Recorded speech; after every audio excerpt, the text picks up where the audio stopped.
एक गांव शोलापुर में कई दिनों से रोज रात को बकरियां चोरी हो रही थी। गांव वाले बकरियां चोरी होने से बहुत परेशान थे और एक दूसरे से लड़ते रहते थे। एक दिन सुबह चंपक नाम के गांव वाले की बकरी चोरी हो जाती है। चंपक दुखी होकर अपने घर के बाहर बैठा होता है। तभी उसका दोस्त दिनेश वहां आता है। अरे चंपक भैया, उदास काहे बैठे हो? आए फौजी अपने मायके से वापस आ गए क्या? तुम्हें कौनो और काम तो है नहीं? जब देखो आँख फाड़ते रहते हो। मेरी बकरी चोरी हो गई है। हाँ। बकरी चोरी की बात सुनकर बोलता है, चंपक भैया, बकरी तो हमारी भी चोरी हो गई थी कुछ दिन पहले। तुमको किसी पर शक है क्या? भैया आप किस पर शक करें? हम तो किसी से लड़ते भी नहीं। पता नहीं कौन दुष्ट ले गया हमारी बकरी। भैया बात तो सही है, तुम्हारे जैसा शरीफ तो पूरे गांव में नहीं है। लेकिन अभी जब हम तुम्हारे घर आ रहे थे तो रास्ते में राजू के घर के आगे हड्डियां पड़ी देखे थे। हाँ। दिनेश की बात सुनकर चंपक को गुस्सा आ जाता है और वो सीधा राजू के घर जाता है और गुस्से में बोलता है, राजू और राजू के बच्चे बाहर निकल, मेरी बकरी मार कर खा गया। मैं तुझे जिंदा नहीं छोड़ूंगा, बाहर आ। चंपक का चिल्लाना सुनकर राजू गुस्से में बाहर निकलता है। क्यों चिल्ला रहे हो सुबह सुबह चंपक? भला मैं क्यों मारूंगा तुम्हारी बकरी? है मेरी बकरी तो खुद कई दिनों से गायब है। तब तक गांव के और भी लोग वहां आ जाते हैं और दोनों को समझा बुझाकर शांत कर देते हैं। फिर सारे लोग वहां से चले जाते हैं। उसी रात गांव में रहने वाला राका कसाई एक बकरे को लेकर अपनी दुकान पर जा रहा होता है। आज शहर से ये बकरा बड़ी ही अच्छी कीमत पर मिल गया। इसके तो अच्छे पैसे मिल जाएंगे। तभी वहाँ चंपक आ जाता है और राका को पकड़कर बोलता है, अच्छा तो ये तू है जो रोज गाँव वालों की बकरियां गायब कर देता है और बाद में उन्हें काट कर बेच देता है। आज पकड़ा गया। ये सुनकर राका घबरा जाता है और बोलता है, ये कैसी बातें कर रहे हो चंपक भैया? अला मैं क्यों बकरियां चुराऊंगा? आप मुझे जाने दो। मैं तो खुद शहर से बकरियां लाता हूँ अपनी दुकान के लिए। हाँ। लेकिन चंपक उसकी एक बात नहीं सुनता और राका को जोर से मार देता है। राका दूर जाकर गिरता है। झूठा कहीं का, तू ही गाँव वालों की बकरियां चुरा रहा है और अब भोला बनता है। राका गुस्से में उठता है। उसका चेहरा गुस्से में लाल हो जाता है और वो धीरे धीरे शैतान में बदल जाता है। राका गुस्से में चंपक को पकड़ लेता है। राका का ये शैतानी रूप देखकर चंपक डर जाता है। मुझे जाने दो राका भैया, गलती हो गई बच्चे। आप चाहो तो पूरे गांव की बकरियां मार डालो। मुझे जाने दो राका भैया, जाने दो। मैं तो तुझे कुछ कह ही नहीं रहा था। मैं तो इस राका के शरीर के अंदर छुपा था और गांव की बकरियां खा रहा था। तूने ही मुझे जगाया है, इसका फल तो तुझे भुगतना ही पड़ेगा।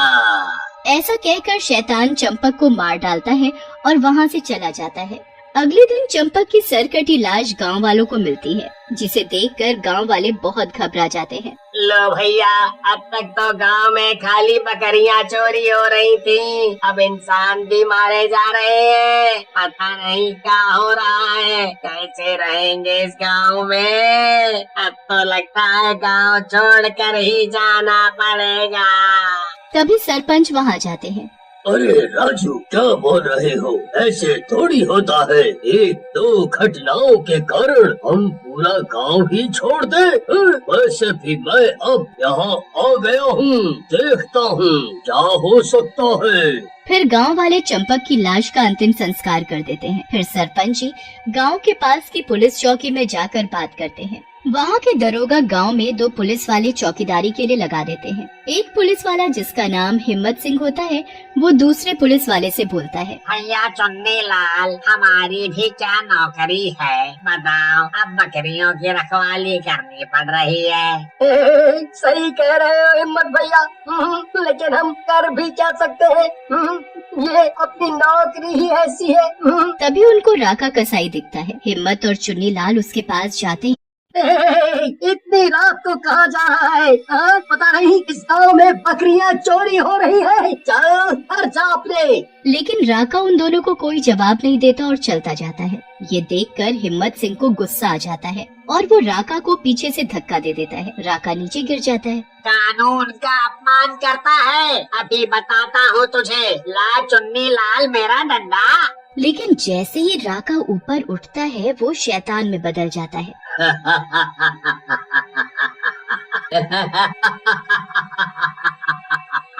तुम दोनों को मुझे नहीं टोकना चाहिए था। अब तुम दोनों को कोई नहीं बचा सकता।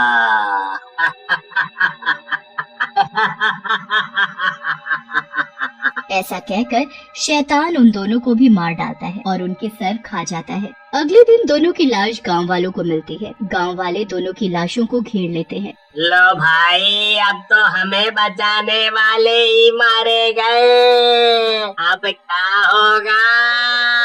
गांव में तो अब पुलिस वाले भी सुरक्षित नहीं है। फिर गांव वाले मिलकर एक मौलवी को बुलाते हैं। मौलवी वहां ध्यान लगाकर बैठ जाता है। इस गांव पर एक शैतान का साया है। मुझे एक बकरा चाहिए। मैं इस शैतान को यहाँ से भगा दूंगा, लेकिन उस समय कोई भी गांव वाला मेरे पास नहीं रहेगा। फिर गांव वाले मौलवी की बात मानकर एक बकरा मौलवी को दे देते हैं। मौलवी रात में ध्यान लगाकर बैठा होता है। बकरा उसके पास ही बंधा होता है। राका उस बकरे के पास जाता है और उसे पुचकारने लगता है। ये देखकर मौलवी राका से बोलता है, गांव वाले, तुझे बोला था ना यहाँ नहीं आना। मुझे शैतान से निपटना है, फिर भी तू आ गया। चल आज यहाँ से। मौलवी की बात सुनकर राका हंसने लगता है और बोलता है, मौलवी साहब, मैं भी तो आपसे ही मिलने आया हूँ।